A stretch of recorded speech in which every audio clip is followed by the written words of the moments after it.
Bom dia. Com muita alegria, então, que estamos aqui hoje reunidos com essa responsabilidade, né, de falar aí em homenagem a todos nós que estamos aqui no aniversário dessa casa.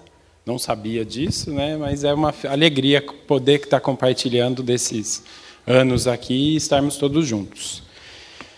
Trouxe hoje uma reflexão que, comentando com algumas pessoas o tema da palestra, falaram: nossa, André, mas que coisa vaga, né? E que tema vasto, que dá para a gente fazer um seminário e não uma simples palestra.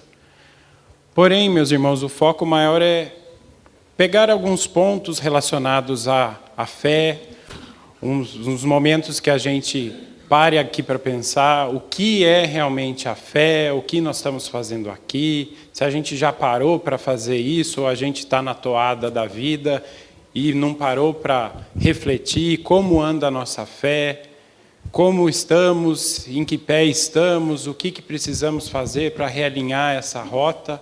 Então, confesso para vocês também que é uma escolha um pouco egoísta, pois eu vim de alguns questionamentos, vim de alguns períodos aí, e quando a dona Isaura falou para mim da palestra, e que a palestra estava chegando na hora de acontecer, eu falava: que tema que eu vou falar, o que eu vou escolher, né? Fui agora em junho no Congresso Médico Espírita, tem um monte de novidades da parte médica do mundo espiritual para trazer para vocês, mas eu falei: mas antes a gente precisa consolidar os nossos valores, rever um pouco do nosso íntimo, para daí dar um passo adiante. Eu acho que esse é o caminho, né? O caminho da prudência. E então hoje nós vamos falar da fé que move montanhas, né? O capítulo 19 do Evangelho segundo o Espiritismo, e que traz... aqui nós vamos fazer, na verdade, reflexões, né?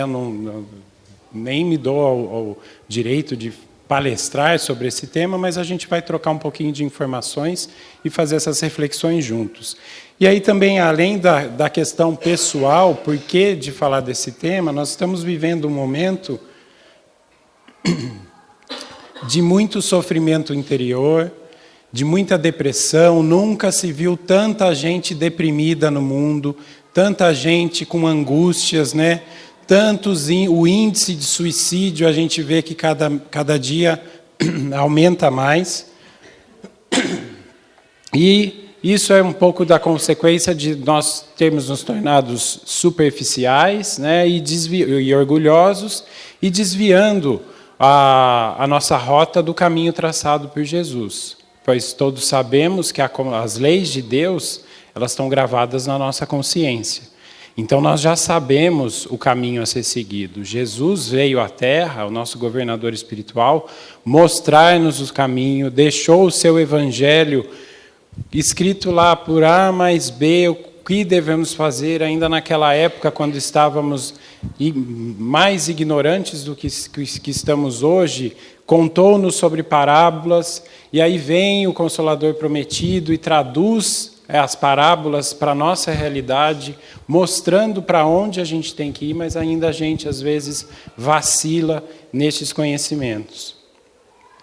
E muitas vezes é necessário, muitas e muitas vezes, né, é necessário a dor vir para fazer a gente parar e pensar sobre o rumo que nós estamos tomando na nossa vida. E basta para isso a gente refletir o que nos traz aqui hoje, né? Por que estamos nessa casa, como o Domingos falou, no Portal da Luz, que traz esse conhecimento, que traz essa luz, né? O portal da luz na nossa vida, o que nos fez vir até aqui e compartilhar desse banquete de conhecimento e de bênçãos, né? Então, eu vou ler nós vamos ler o capítulo, né, que abre, que é a fala de Mateus.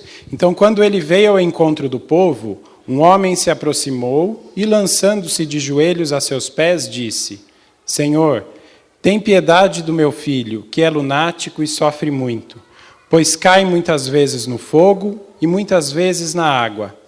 Apresentei-o a teus discípulos, mas eles não puderam o curar. Jesus respondeu dizendo: Ó raça incrédula e depravada, até quando estarei convosco? Até quando vos sofrerei? Trazei-me aqui esse menino. E tendo Jesus ameaçado o demônio, este saiu do menino, que no mesmo instante ficou são. Os discípulos vieram então ter com Jesus em particular e lhe perguntaram: Mestre, por que não pudemos nós outros expulsar esse demônio? E respondeu-lhes Jesus: Por causa da vossa incredulidade. Pois em verdade vos digo, se tivesseis a fé do tamanho de um grão de mostarda, diríeis a esta montanha: transporta-te daí para ali, e ela se transportaria, e nada vos seria impossível. Então essa é o trecho que abre o Evangelho, o capítulo 19 do Evangelho segundo o Espiritismo, e que nos traz, então, muitas vezes a falta de fé que nós temos e que nos deixa, como os apóstolos naquele momento, que por falta de fé, ou às vezes uma fé vacilante, a gente não consegue fazer coisas que Jesus já disse que somos capazes de fazer. E aí, quando nós vamos olhar, eu fui ter a curiosidade de procurar a foto de um grão de mostarda. E aí a gente fala assim, nossa, o tamanho do grão da mostarda é menor do que eu imaginava, né? Então, se a gente tiver a fé mínima, né, a gente consegue também fazer coisas maravilhosas. E a gente, quando vamos estudar também, a espiritualidade nos traz que para isso basta o mínimo de esforço e a vontade de cada um.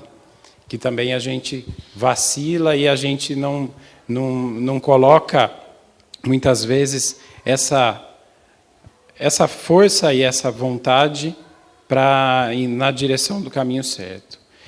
E aí, quando a gente vai falar sobre o que é fé, vocês já pararam para pensar o que significa a palavra fé? A maioria das pessoas, quando vai fazer essa reflexão, associa a palavra fé com acreditar. Mas quando a gente vai estudar a palavra, lá no Evangelho, nos escritos antigos, fé vem de emuná, que significa confiança, e no Aurélio também. Tem várias definições, e uma delas é crença, confiança. E acredito que essa é realmente o significado dessa palavra principal, quando a gente fala ter fé em Deus, ter fé em Jesus, é confiar a Ele o rumo da nossa vida. E também, para a gente avaliar a nossa fé e saber aonde a gente quer chegar, existem duas premissas para o desenvolvimento da fé. Primeira premissa: a confiança. Confiamos em alguém depois de ter estabelecido uma relação. Então, isso a gente pega, por exemplo, na nossa vida. A gente, por exemplo, vamos pegar o caso aqui da casa. A gente vem pela primeira vez na casa, assiste uma palestra, conversa com as pessoas, entende como que é a casa, se é aquilo que realmente as pessoas falam, elas fazem também. E a gente fala, realmente isso faz sentido, então você confia, né? Então, para se ter fé, primeiro você precisa ter essa relação de confiança. E aí a gente precisa analisar a nossa relação com Deus. Como anda a nossa relação com Deus? Se temos feito a nossa conversa diária com Ele, entregando para Ele os problemas e entendendo que para cada dia existe o seu problema, que a gente não deve ficar se martirizando e angustiando, se preocupando com tudo que está acontecendo no mundo, porque senão a gente vai ficar ansioso e a gente vai sair da rota. Então a gente tem que confiar que se nós estamos passando por o que estamos passando, se a gente tem os momentos de dificuldade, é porque é necessário passar por isso. E a gente está nas mãos de Deus, então a gente tem que confiar e se entregar. E a outra premissa é constância de propósito. Deus tem a constância de propósito conosco, porque Ele é imutável, mas e nós? Então a gente fala assim, eu confio em Deus, eu tenho esse relacionamento, mas às vezes na primeira queda, na primeira dificuldade, eu fraquejo. eu barganho para ele e falo, pô, Deus, não é possível. Eu vou lá no centro todo domingo, eu faço o evangelho no lar, mas olha aqui o que acontece comigo. E aí também, fazendo uma analogia dessa confiança e na constância de propósito, né, que a gente às vezes fala que da parte de Deus a gente já entendeu que ele é imutável, mas nós homens não. Basta um ato invigilante daquela pessoa que eu confiava, que eu já deixo de confiar. Mas Deus não é assim conosco. Deus, por mais que a gente caia, erre, Ele está sempre ali do nosso lado. Então, para o desenvolvimento de uma fé firme, consolidada na rocha e não na areia, a gente tem que primeiro ver como que está o nosso relacionamento com Deus, né? Isso é o meu mundo interior com Deus. Isso é uma coisa que daí a gente puxa o gancho da reforma íntima, de como que estão os nossos atos voltados com a nossa espiritualidade, mas essa constância de propósito também é muito importante. Porque se eu não tiver essa constância de propósito, fizer esse hábito de todo dia fazer uma oração, de me reconectar, de planejar aquilo que vai acontecer, tribulações nós vamos ter diariamente. Mas se eu tenho esse propósito e acredito nisso, eu caio um pouco, levanto, caio, levanto, mas até que daqui a pouco eu só tropeço, daqui a pouco eu só dou uma topadinha e vou conseguir ir para frente. Então, é uma tarefa, a aquisição dessa fé verdadeira, ela é de cada um. E a gente não pode também terceirizar para outras pessoas. Quando Jesus nos fala na parábola, né, em verdade eu vos digo, se tivesseis a fé do tamanho de um grão de mostarda, diríeis a essa montanha, saia daqui e vá para lá, o que é essa montanha, né?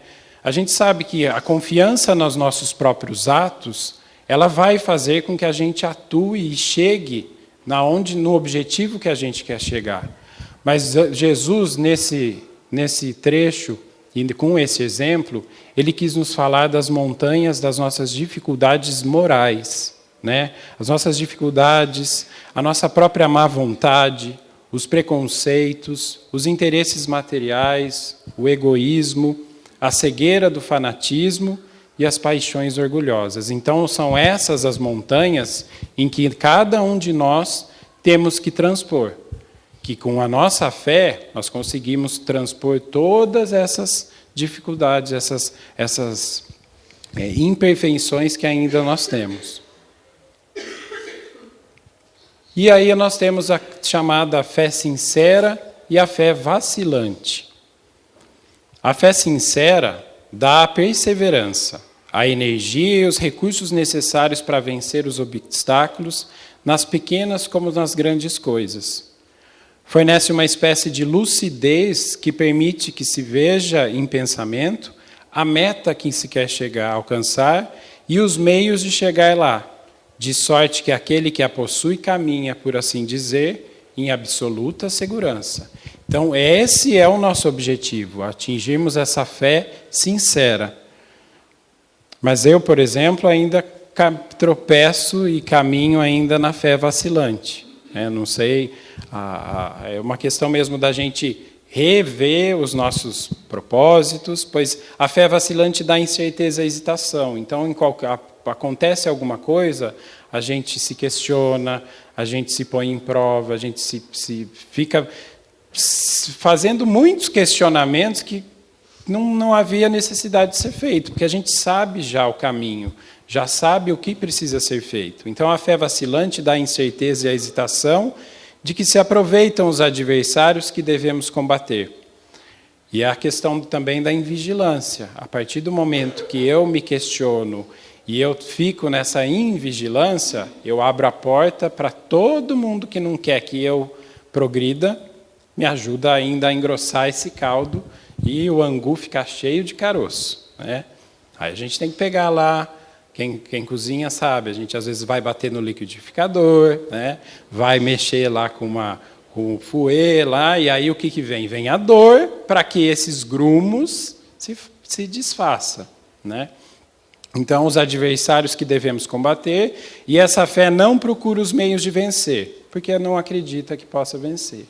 E aí a gente já sabe, né, que nós vamos falar um pouquinho mais para frente com questão da cura, mas é o nosso pensamento que rege a nossa vida. E se eu tenho uma fé vacilante, o meu pensamento ele não vai estar alinhado com aquilo que eu preciso receber. E nós precisamos, o Evangelho ele nos traz também que a questão da fé sincera, nós precisamos ficar atentos à questão da presunção. Porque não se deve confundir a verdadeira fé com a presunção. Presunção, quando a gente vai ver o significado, é opinião exagerada ou vaidade. Então eu passo a me tornar o dono da verdade e acabo indo para o orgulho, né? A presunção é mais orgulho do que fé, e o orgulho é sempre castigado, cedo ou tarde, pela decepção e pelas derrotas que lhe são infligidas. A verdadeira fé se alia à humildade. Aquele que a possui deposita mais confiança em Deus do que em si próprio, por saber que, simples instrumento da vontade divina, nada pode sem ele. É por essa razão que os espíritos bons vêm ao nosso auxílio. E aí a questão, então, que eu falei para vocês, tendo, então, a nossa fé sincera, trabalhando um pouco nesse ponto, a gente consegue abordar um pouco a questão da cura pela fé. Né? Então, a fé e cura, aplicação direta e especial na ação magnética. Por seu intermédio, o homem atua sobre o fluido, o agente universal, modifica-lhe as qualidades e lhe dá uma impulsão, por assim dizer, irresistível. É por isso que a criatura dotada de grande poder fluídico normal pode operar esses singulares fenômenos de cura e outros tidos antigamente como prodígios, mas que não passa de uma lei natural, desde que, para tanto, alia-se a esse poder a sua ardente fé. Então, através da verdadeira fé, com a capacidade que algumas pessoas, né, os médiuns, têm de manipular os fluidos magnéticos, e aí o fluido magnético universal, é onde a gente consegue fazer as curas mesmo. Mas para isso também tem que ter a sintonia de quem recebe. Quem está lá sendo assistido também tem que acreditar que aquilo é possível. Porque senão é como se fosse um guarda-chuva aberto, jogando essa chuva, desviando essa chuva de bênçãos de quem necessita. Tal o motivo pelo qual disse Jesus a seus apóstolos: se não o curastes, foi porque não tinhas fé.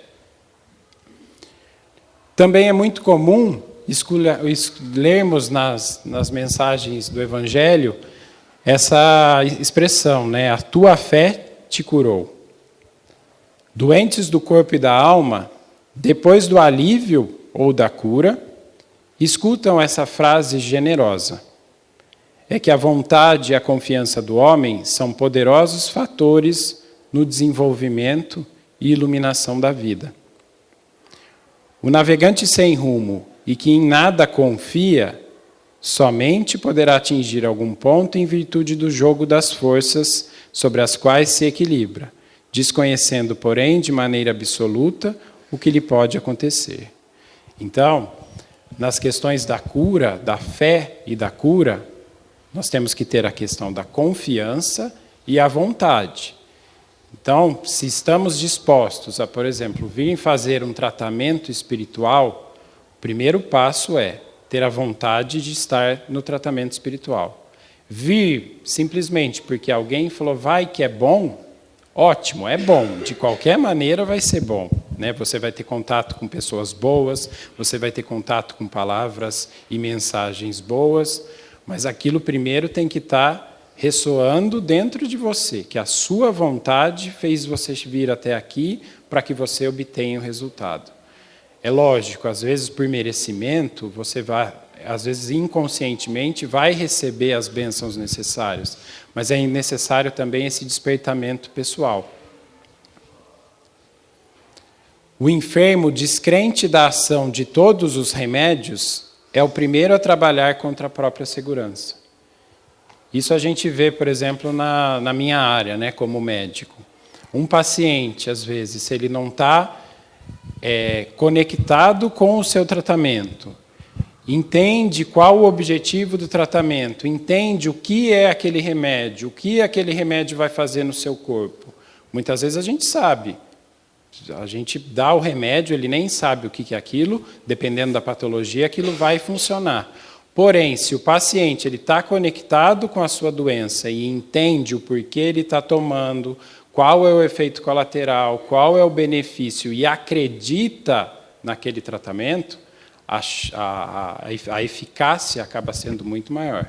Tanto é que os estudos hoje mostram que indivíduos que têm a sua... que daí fica para uma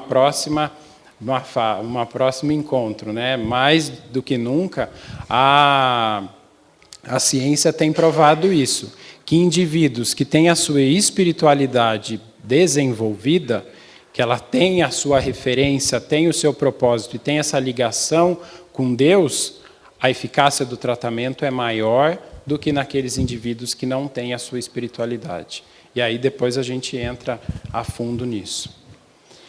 E aí, meus irmãos, a gente fez algumas considerações, mas é importante a gente trazer algumas analogias para a nossa vida, né?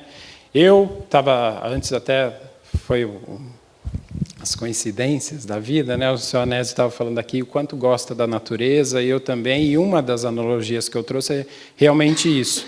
Eu gosto muito de mexer com plantas, e quem gosta de mexer com plantas sabe que para a gente conseguir que uma planta, desde a sua semente, ela germine e produza uma planta bonita e que dê frutos ou flores, é necessário de muita dedicação e de muito esforço.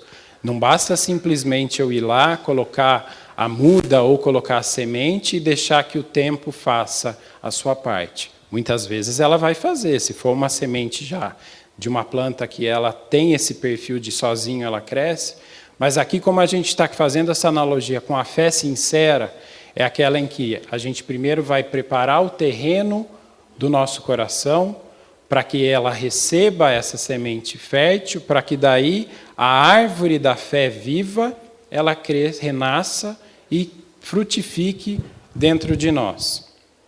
Então, a lição do Evangelho de Jesus é uma semente viva. A árvore da fé viva não cresce no coração miraculosamente. E aí, quando a gente muitas vezes lê obras, tem referências de santos ou de pessoas, né, espíritos missionários que passaram pela terra, a gente muitas vezes acredita que a pessoa já nasceu assim, né? E aí vamos pegar, por exemplo, Emmanuel. Desde Públio Lentulus até na evolução, o quanto também a fé dele não foi vacilante e que milênios e milênios, sendo que lá, como Públio Lentulus, ele teve a oportunidade, num encontro com o mestre, de escolher já mudar naquele momento. Mas não, como nós, vacilantes, a gente escolhe o caminho mais difícil, mas, mais uma vez, estamos amparados e estamos dentro do olhar de Jesus e de Deus. Faz-se necessário, então, o esforço de cada um. E aí a analogia que eu trago para vocês é: qualquer planta útil reclama especial atenção no seu desenvolvimento.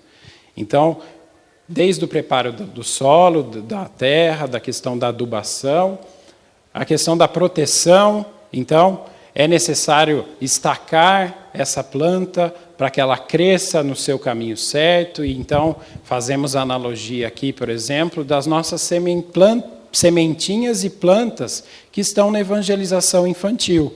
Nós temos a estaca, que é ali que vai, né, não é de menino que se torce o pepino, né? Então, ali a gente tem a estaca, as lições do Evangelho na evangelização, que vão levar os nossos filhos a crescer na direção certa. A gente sabe que eles vão crescer, e eles podem crescer de várias direções. Mas se a gente, desde pequeno, traz os nossos filhos para casa, seja ela qual for, e dá o direcionamento, e também dentro do nosso lar a gente tem essa obrigação, a gente não pode só terceirizar para as casas, que é o que está acontecendo hoje muitas vezes na escola, né? A gente manda os filhos para a escola e acha que é obrigação da escola educá-los. Não, começa tudo dentro de casa.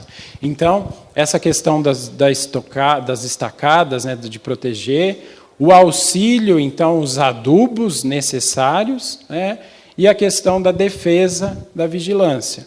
Então, se eu cuido de uma planta, sei lá, que agora está na época, né? Eu tenho lá em casa um pé de maracujá, está lotado de lagarta. É lógico, um maracujá que praticamente em 2 anos ele me deu 3 maracujás. Mas borboleta vira um espetáculo. Então eu já falei, eu plantei, não fui nem eu que plantei, ele nasceu no meu pé de jabuticaba. Você já viu isso? Eu tenho um vaso lá, uma jabuticabeira dentro de um vaso, e desde que surgiu, provavelmente algum pássaro trouxe a semente. E nasceu o maracujá, que bonito, né? Põe lá. Já está 10 vezes maior do que a jabuticaba. E agora está lotado de lagarta. Então, é uma escolha minha. Mas aqui a analogia que a gente faz, a questão da defesa da vigilância, se eu fico invigilante, né, minha planta é escorada, eu estou lá, eu tenho o evangelho me escorando, e eu fico invigilante, as lagartas, as más tendências, quem não quer que eu progrida, pode me atacar. Então, igual a uma planta, eu preciso dessa vigilância, ir lá, olhar, nasceu um pulgão, vou colocar lá um pouquinho de fumo, alguma coisa assim, para fazer esse controle. E a conquista, então, da fé edificante também requer esse esforço pessoal. Então, é a lição de cada um fazer essa análise de proteger, auxiliar e defender a conquista da sua fé. O coração humano ele é receptivo tanto quanto a terra. A obtenção da fé será resultado da construção no mundo interior, em cujo desdobramento cada aprendiz funciona como orientador, a estaca, o engenheiro, o adubo, e o operário de si mesmo, fazendo a limpeza necessária de si mesmo. Não se faz possível a realização quando excessivas ansiedades terrestres de parceria com os enganos e ambições inferiores torturam o campo íntimo, à maneira de vermes e malfeitores atacando a obra. Então, é aquilo que eu falei para os irmãos no começo. No meu caso, um anseio de querer tudo muito rápido, várias coisas ao mesmo tempo, o desenvolvimento da mediunidade e aí uma ansiedade que o negócio não vai e fica questionamento. Então, assim, para porque você tem que confiar. Se estamos aqui, ele é por um motivo e tudo tem o seu tempo, né? Tem gente que já nasce em berço espírita, né? Tem gente que começou na doutrina tem pouco tempo e a cada um, segundo as suas obras e no seu tempo. A gente tem que ter essa paciência, mas a gente está na era do imediatismo, que a gente tem que fazer coach para ser melhor e ver aonde tá precisando melhorar. E aí, nisso, a gente vai atropelar e a gente vai sofrer e a gente vai cair. E aí a gente vai ser invigilante e aí que desanda tudo. Então, nós temos que ter esse discernimento de o que queremos para nós, como está a nossa relação com Deus e uma coisa de cada vez. Então, torturam o campo íntimo, a maneira de vermes e malfeitores atacando a obra. É imprescindível tratar a planta divina com desvelada ternura e instinto enérgico de defesa. Temos, então, os perigos sutis, né? Que um dos textos que eu li fala, né? Da dificuldade de conseguir essa fé edificante. Maus livros. Então, aqui eu abro a gente até estava discutindo isso essa semana, a questão de o quanto nós somos bombardeados na mídia, né, seja no telejornais, TV aberta, internet, Facebook, de um conteúdo que não vai edificar a gente e só leva a gente a falar, meu Deus do céu, quanta maldade no mundo, como é que eu estou falando que eu tenho fé se as pessoas estão morrendo, estão sofrendo, que coisa é essa? O mundo está de cabeça para baixo. E aí é onde você vacila, né, e você percebe, opa, você está fazendo questionamento que contradiz tudo aquilo que você estuda e aquilo que você hoje já sabe. Porque nós vamos falar isso aqui um pouquinho mais ali na frente, a questão da fé raciocinada. Nós sabemos o porquê, as causas, como acontece. Quem ainda não sabe tudo, e nós também não sabemos tudo, eu ainda mais, vamos já aproveitar o jabá, começa amanhã o curso de reciclagem na doutrina espírita. Então, temos aí a oportunidade de nos reinserirmos no estudo e depois, o ano que vem, entrar nos estudos nos dias específicos da casa. Então, maus livros, opiniões ociosas, né? Quantas as pessoas que a gente sai daqui, né? Eu estava também vindo para cá, estava pensando, né? A gente ainda, a nossa fé, ela é de um jeito igual o caminhão-pipa, ou caminhão de combustível, quando vai abastecer lá na usina, ou né? A gente vem para o portal, a gente enche o nosso tanque, né, de esperança, de combustível, que a gente fala assim, essa semana eu vou que vou, né? Vou fazer tudo certo. Aí, durante a semana, a gente não faz a nossa parte, né? Que é essa retroalimentação com Deus, de não deixar esse combustível cair, então a gente esgota. Sorte que o portal está meio que numa descida, então a gente às vezes consegue até pôr na banguela e para o carro aqui perto. Então a gente tem que parar de agir dessa maneira, nessa fé vacilante. Disso, então, por que eu falei dessa questão de opiniões ociosas, né? A gente sai segunda-feira no trabalho, já vem um e já faz uma fofoca, já vem um parente e faz, você viu fulano? Daí, quando você vê, você já está no padrão da pessoa e já desandou tudo de novo. Discussões excitantes, o hábito de analisar os outros antes do autoexame, né? Ninguém pode, pois, em sã consciência, transferir de modo integral a vibração da fé ao espírito alheio, porque realmente isso é tarefa que compete a cada um. Então também a fé, meus irmãos, a conquista dessa fé edificante, no coletivo nós vamos ser ajudados, mas ela precisa vir de dentro para fora, é lição de cada um. E também, além de algumas das coisas que foi falado aqui, é essencial o autoconhecimento, entender aonde ainda precisamos nos melhorar, né? E que essa fé também, ela gere obras, porque senão eu passo a ser, né? Não tem a expressão que falar, até papagaio fala. Então, a gente dá boca para fora. Então, até quando eu vim aqui para falar, por isso que eu falei, isso aqui não é palestra, é estudo, né? Porque hoje, falar de fé ainda precisa encher bem o coração para vir dar uma palestra sobre fé, porque é necessário ter essa fé ainda já bem sincera.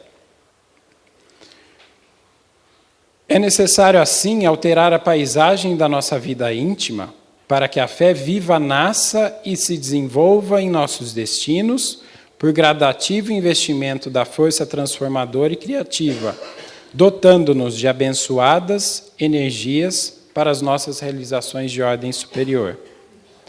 Aproveitemos, desse modo, a luta e a dificuldade que a experiência nos oferece, cada dia, e habilitar-nos-emos a converter as sombras de nossa antiga animalidade em divina luz da espiritualidade, santificante para a nossa ascensão na vida eterna.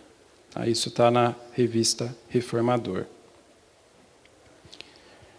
E os chamados homens de fé, né? É aquele, então, que ouve os ensinamentos e os põe em prática. Há 2 semanas atrás, o Domingos, aqui na sua palestra, falou bem nisso, né? Da questão da fé, que sem obras ela é vazia. né? Uma das músicas dele fala exatamente disso.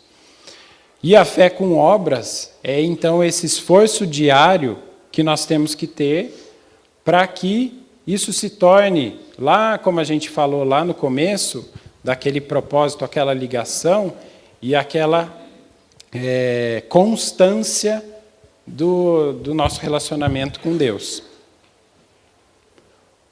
E no Livro dos Espíritos, né, no final, Kardec ele fecha o Livro dos Espíritos com a seguinte passagem, né, seguinte informação. Hoje, creem e sua fé é inabalável, né, os homens de fé, o verdadeiro homem de fé. Hoje creem e sua fé é inabalável, porque assentada na evidência e na demonstração, então na fé raciocinada, e porque satisfaz a razão. Tal é a fé dos espíritas, e a prova de sua força, que se esforçam por se tornarem melhores, domarem suas inclinações más e porem em prática as máximas do Cristo, olhando todos os homens como irmãos, sem acepção de raças, de castas, nem de seitas, perdoando a seus inimigos, retribuindo o mal com o bem, a exemplo do divino modelo. Então, a fé dos espíritas, para eu dizer que eu tenho a minha fé bem consolidada, eu tenho que ter em prática a caridade como Jesus, né, nos ensinou, e que a doutrina nos traz de uma maneira muito mais ampla do que a simples caridade material.